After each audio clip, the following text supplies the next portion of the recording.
Parlons cash tous les jours en direct sur Boursorama, toute l'actualité de votre argent. Aujourd'hui, on parle des épargnants qui sont un petit peu inquiets quand même à l'approche de cette présidentielle. Pas moi qui le dis, c'est un sondage Odoxa pour les Échos. Émilie Chaussier, bonjour. Ils ont raison d'être inquiets là, les épargnants? Alors, donc c'est ce fameux sondage dont vous parliez, le rendez-vous de votre argent réalisé par l'Observatoire Odoxa pour les Échos. Alors, sondage qui a interrogé un échantillon représentatif d'épargnants, toutes couleurs politiques confondues, on le précise. Alors, que dit-il? Eh bien, ils sont 53% à penser que l'élection pourrait avoir des conséquences négatives sur le rendement de leur épargne. Et ils ne sont pas tendres avec les candidats, puisque aucun ne trouve grâce à leurs yeux. Alors justement, dans le détail, comment sont perçus les divers candidats? Alors, vient d'avoir Marine Le Pen, c'est elle bien sûr qui fait le plus peur à cause de sa sortie de l'euro et donc de toutes les conséquences que cela pourrait avoir sur l'épargne des Français. Sans surprise, Jean-Luc Mélenchon et Benoît Hamon recueillent très peu de bonnes opinions, entre 10 et 12%. Plus étonnant, François Fillon est à peine au-dessus avec 15% d'avis favorables. Finalement, celui qui s'en sort le mieux, c'est Emmanuel Macron avec 22% d'opinions positives. C'est peu, mais c'est quand même moins pire que les autres. Bon, donc on le voit, Emmanuel Macron qui arrive en tête de ce classement et pourtant en termes de fiscalité, notamment, là on parle pour le coup de l'assurance vie, eh ben, il ne s'est pas fait que des ennemis ces derniers temps. Oui, on se souvient de son interview dans les Échos du 24 février dernier qui avait fait vraiment l'effet d'une bombe.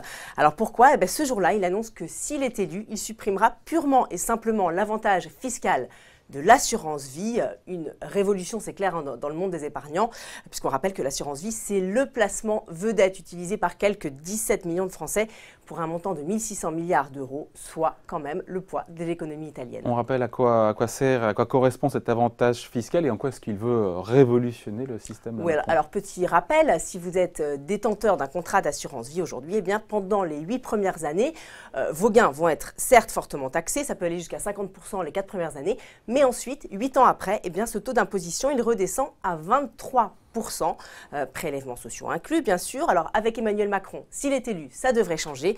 Tous les revenus du capital, donc y compris l'assurance vie, seront soumis à une taxe forfaitaire unique, la fameuse flat tax dont on a beaucoup parlé, qui s'élèvera donc à 30%, prélèvements sociaux inclus. Alors évidemment, les épargnants sont furieux. Les chiffres parlent d'eux-mêmes, David. Selon un sondage de la Fédération française de l'assurance, 77% des Français sont contre. Évidemment, quand on passe de 23 à 30% la taxation, on n'est pas content. Et du coup, Emmanuel Macron a été obligé de mettre un petit peu d'eau dans son vin. Oui, suite du feuilleton le 16 mars dernier, devant les assises de l'épargne et de la fiscalité.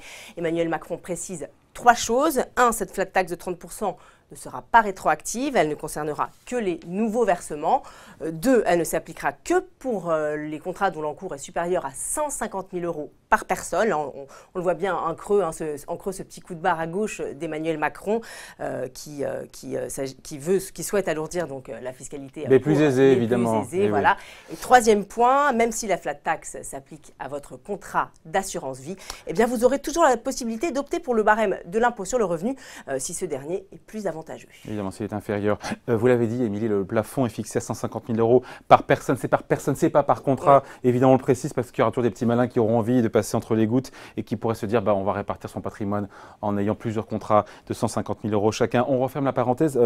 Quel conseil, c'est le conseil, on a envie de donner, quel conseil on donne à celles et ceux qui nous regardent, aux épargnants et qui peut-être sont inquiets si d'aventure Macron est élu et qui ont des contrats d'assurance vie plantureux? Alors, si vous m'avez bien suivi, vous aurez compris que ça ne s'applique pas donc à tous les épargnants, mais uniquement à ceux donc, qui ont prévu, on le rappelle, d'alimenter leur compte au-delà de 150 000 euros après l'élection possible d'Emmanuel Macron. Donc c'est plutôt une minorité. Alors ces personnes qui ont peur, on peut les comprendre, elles pourraient être tentées de retirer leur bille avant le 7 mai, mais plutôt que d'en arriver là, nous on pourrait leur conseiller d'alimenter, d'anticiper et d'alimenter dès maintenant leur contrat avant une possible victoire d'Emmanuel Macron, puisque cet abattement, il n'est pas rétroactif. Et d'ailleurs, David, vous savez ce qui s'y murmure en coulisses? Non. Eh bien qu'Emmanuel Macron pourrait, s'il arrive au pouvoir, abandonner sa flat tax sous la pression des lobbies de l'assurance vie. Pourquoi? Parce que ces lobbies, eh bien, ils détiennent une part importante des obligations d'État françaises, des solides arguments, donc pour faire reculer Emmanuel Macron. Et oui, évidemment, sur ces 1600 milliards d'euros dont on a parlé, il y a un gros morceau qui est en fonds euros, 80%, et dans ces fonds euros, il y a quoi? Il y a notamment des obligations d'État français. Et voilà. Merci à vous, Émilie, pour ces explications. Bon week-end, au revoir.